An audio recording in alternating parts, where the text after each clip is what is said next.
بسم الله الرحمن الرحيم. وإذا كنت فيهم فأقمت لهم الصلاة فلتقم طائفة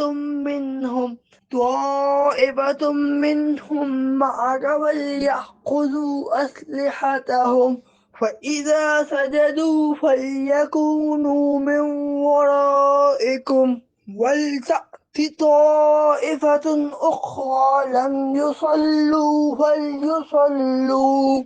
فليصلوا معك وليأخذوا حذرهم وأسلحتهم۔ اور اے حبیب، جب تم ان میں تشریف فرما ہو